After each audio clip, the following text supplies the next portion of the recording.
Perkenalkan, nama saya Artulan Sugoita dengan NIM H10112310056. Perkenalkan, nama saya Anantus Bianto dengan NIM H10111231024. Sekian. Perkenalkan, nama saya Yotina Pedro, NIM saya H10112311012.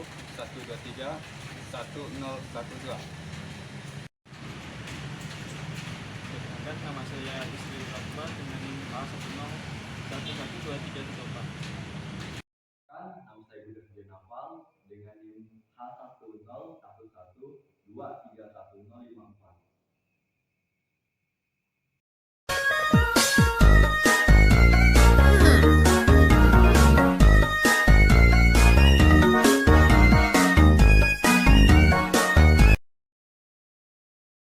Pendapat saya, bahasa Indonesia menjadi bahasa ke-10 bahasa resmi yang diakui oleh UNESCO.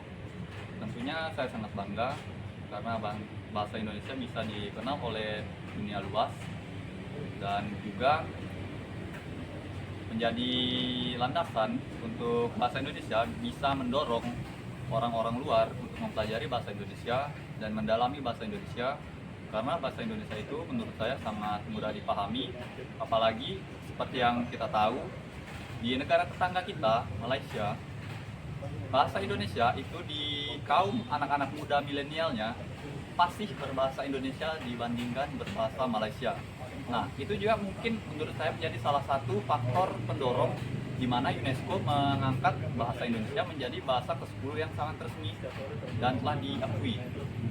Terima kasih.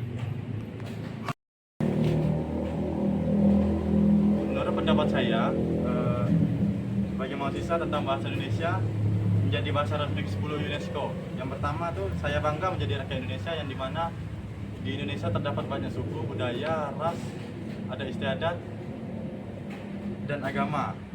Ditambah lagi bahasa Indonesia ini telah menjadi bahasa internasional atau bahasa resmi yang telah ditetapkan oleh UNESCO.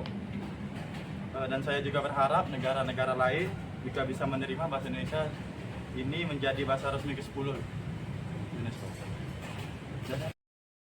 Saya merasa sangat bangga karena bahasa Indonesia diakui oleh UNESCO, yang berarti bahasa lain mengakui bahasa Indonesia ini, yang dimana akan mempermudah untuk mengekspor atau mempelajari bahasa Indonesia ini oleh negara asing. Dimana kita ambil contoh aja, warga negara Indonesia berinteraksi dalam media sosial dengan warga negara asing, namun sulit untuk berinteraksi dan menerjemahkan bahasanya.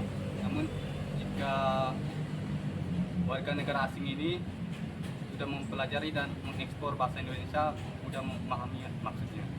Sekian.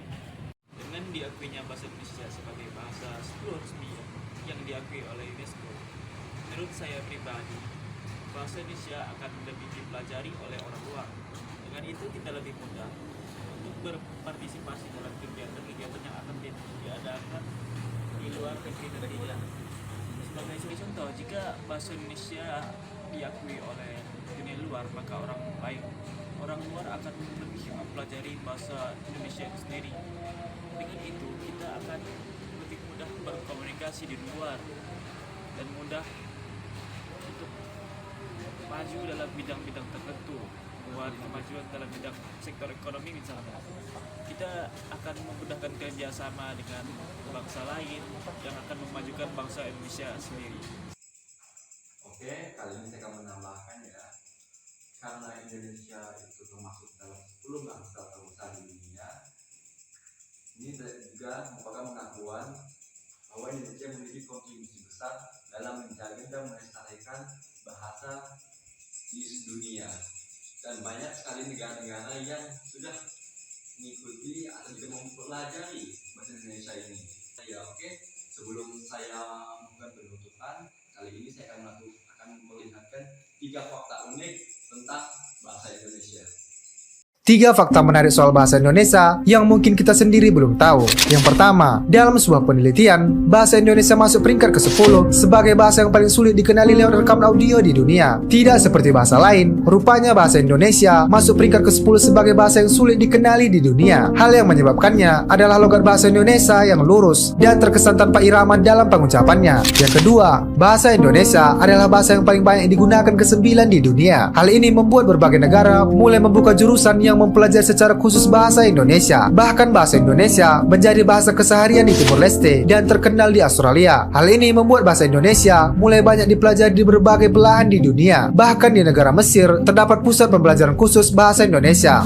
Fakta ketiga, penutur asli bahasa Indonesia pun dinilai punya kecenderungan lidah yang lebih fleksibel. Soalnya bunyi dalam bahasanya sangat beragam, berbeda dengan seseorang yang punya bahasa ibu India atau Arab. Saat bicara menggunakan bahasa negara lain, pasti akan terlihat logatnya. Atas dasar あなたにあげるあったかい中から瞳の中にある私の大きな野望 Gawe mumet muter-muter gawe mumet muter ning ngawan muter ning hidung muter-muter gawe mumet gih matur suwun